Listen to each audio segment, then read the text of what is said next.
नमस्कार, मी रेश्मा लोकरे रेसिपीज मध्ये तुमचं स्वागत. येणाऱ्या आषाढी एकादशीच्या तुम्हा सगळ्यांना खूप खूप शुभेच्छा.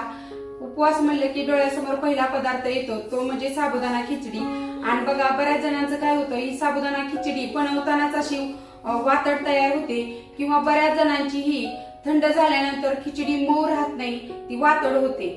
तर आजच्या या व्हिडिओ मध्ये आपण मऊसूत कापसासारखी मऊ आणि लुसलुसीत खिचडी कशी तयार करायची हे मी तुम्हाला या व्हिडिओ मध्ये दाखवणार आहे. आणि या रेसिपीमुळे तुमची खिचडी थंड झाल्यावर देखील अगदी कापसासारखी मऊ राहणार आहे. आणि या व्हिडिओ मध्ये मी तुम्हाला वाटीच्या प्रमाणाबरोबरच वजनी प्रमाण देखील सांगितलेलं आहे, जेणेकरून तुम्हाला मोठ्या प्रमाणात खिचडी बनवायची असेल तर त्याचा फायदा होईल. आणि साबुदाणा भिजवण्यापासून ते साबुदाण्याला किती मिनिटं वाफ द्यायची हे सगळं मी या व्हिडिओ मध्ये शेअर केलेलं आहे. चला तर वेळ न घालवता रेसिपीला सुरुवात करूया. इथे मी रात्री बघा ह्या वाटीने 2 वाटी शाबू घेतलेला आहे. वजनी प्रमाणामध्ये हा 250 ग्रॅम म्हणजे पाव किलो शाबू आहे. हा आता अगोदर काय करायचं, 2 वेळा स्वच्छ पाण्याने धुवून घ्यायचा शाबू. आता स्वच्छ 2 पाण्याने शाबू धुतल्यानंतर त्याच्यामधले सगळं पाणी काढून घ्यायचं. आणि ज्या वाटीने तुम्ही शाबू भिजू घातलाय त्या वाटीने बरोबर 1 वाटी पाणी मोजून घ्यायचं आणि ह्या शाबूमध्ये घालायचं. एवढं हे प्रमाण एकदम अचूक आहे. यामुळं हे शाबू जो आहे तो जास्त चिकट पण भिजला जात नाही आणि जास्त कोरडाही राहत नाही. एकदम व्यवस्थित असा शाबू हा भिजतो. हे बघा, असं मी साईडला गेलेला शाबू थोडासा खाली घेते आणि हे बघा व्यवस्थित ह्याच्यावरती पाणी राहते आणि हा छान भिजतो. आता हे आपण असंच झाकून ठेवूया. बघा, आपण रात्री हा साबुदाणा भिजत घातला होता आणि आता सकाळी हा साबुदाणा एकदम छान असा भिजलेला आहे. हे बघा, एकदम मऊ असा.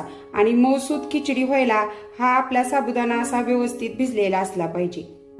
मऊसूत खिचडीसाठी आणखीन काय साहित्य लागतं ते आपण पाहूया. आपण 2 वाटी म्हणजेच वजनी प्रमाणामध्ये पाव किलो साबुदाणा हा भिजवून घेतलेला आहे. त्यासाठी इथं मी त्याच वाटीने 1.5 वाटी शेंगदाणा कूट घेतलेला आहे. आणि वजनी प्रमाणामध्ये हे 125 ग्रॅम शेंगदाणा कूट आहे. शेंगदाणा कुटाचं प्रमाण हे आपल्या खिचडीला मऊसूत करण्यासाठी खूप व्यवस्थित असणं गरजेचं आहे. आणि हे शेंगदाणा कूट बघा, मी जास्त बारीक पावडर करून घेतलेली नाही किंवा जास्त जाडसर ही भरट ठेवलेली नाही. किंचित जाडसर अशी ही शेंगदाणा कुटाची भरट आहे. इथे मी 2 चमचे हिरव्या मिरचीचा असा ठेचा करून घेतलेला आहे. हे प्रमाण तुम्ही तुमच्या आवडीनुसार कमी जास्त करू शकता किंवा तुम्ही मिरचीचे तुकडे देखील घालू शकता. चवीनुसार मीठ घ्यायचं आहे. इथे मी 6 चमचे साजूक तूप घेतलेला आहे. अर्धा चमचा साखर आणि 1 छोटासा बटाटा साल काढून त्याचे असे पातळ काप करून घेतलेले आहेत. पातळ असे काप करून घ्यायचे आहेत. आता इथे अगोदर बघा एक बऱ्यापैकी मोठं भांड घ्यायचं आणि त्यामध्ये जो आपण भिजवून घेतलेला साबुदाणा आहे तो घ्यायचा आणि हा हाताने असा सुट्टा सुट्टा करून घ्यायचा. इथे बघा हा साबुदाणा मी सगळा हाताने एकदम सुट्टा सुट्टा करून घेतलेला आहे. तो बघा किती मोकळा, प्रत्येक कण हा वेगवेगळा झालेला आहे ह्याचा. आणि तुम्हाला असं वाटेल की हा साबुदाणा मग इतका मोकळा झालाय म्हणल्यावर हा कोरडा वगैरे राहिले का, तर नाही. ह्याचा बघा प्रत्येक कण असा एकदम छान व्यवस्थित भिजलेला आहे. आणि हेच खरं आपल्या मऊसूत खिचडीचं खरं सिक्रेट म्हणलं तरी चालेल. हा साबुदाणा हा व्यवस्थित भिजवून घेता आला पाहिजे तुम्हाला. आता ह्या सुट्ट्या केलेल्या साबुदाण्यामध्ये जे आपण शेंगदाणा कूट घेतलेला आहे ते घालायचं. आपण जी साखर घेतलेली आहे ती देखील ह्याच्यामध्ये घालायची. आणि आपण चवीनुसार मीठ देखील ह्याच्यामध्ये आताच घालून घेणार आहोत. आणि हे आता छान असं व्यवस्थित मिक्स करून घ्यायचं.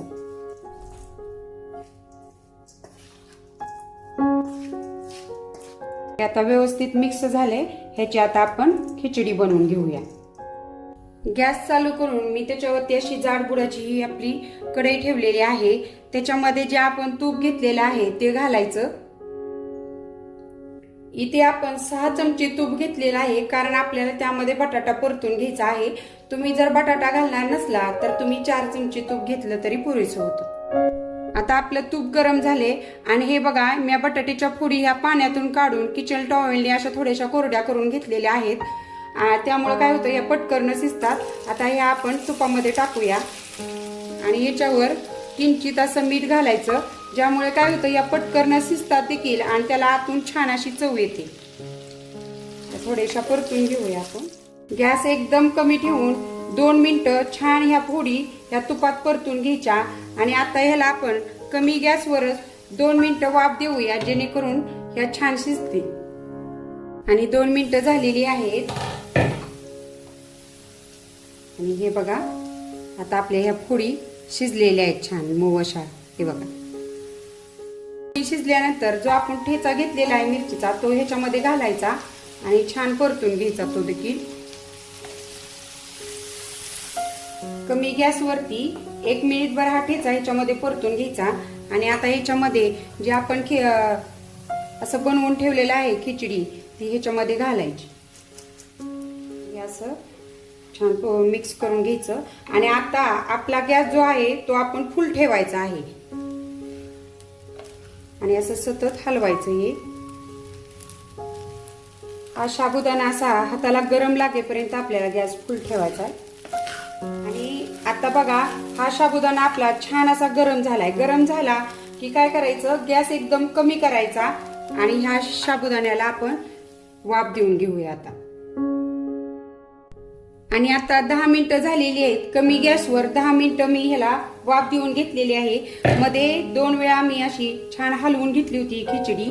आणि आता देखील आता आपण ही छान अशी हलवून घेऊया. आणि खिचडी शिजली आहे ही आपल्याला तिच्या कलर वरूनच कळतं. बघा इथं खिचडीचा कलर पूर्ण चेंज झालेला आहे आणि ही खिचडी चिकट झालेली नाही, प्रत्येक कण कण सुट्टा झालेला आहे या खिचडीचा. बऱ्याच जणींचं म्हणणं असतं की वाफ दिल्यानंतर आपली खिचडी ही चिकट होते.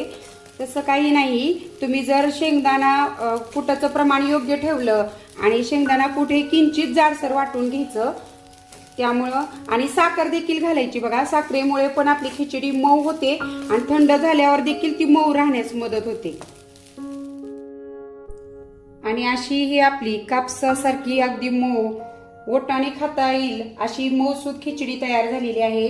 बघा नक्की माझ्या या पद्धतीने तुम्ही खिचडी ट्राय करा. एकदम मऊसूद अशी खिचडी तयार होते.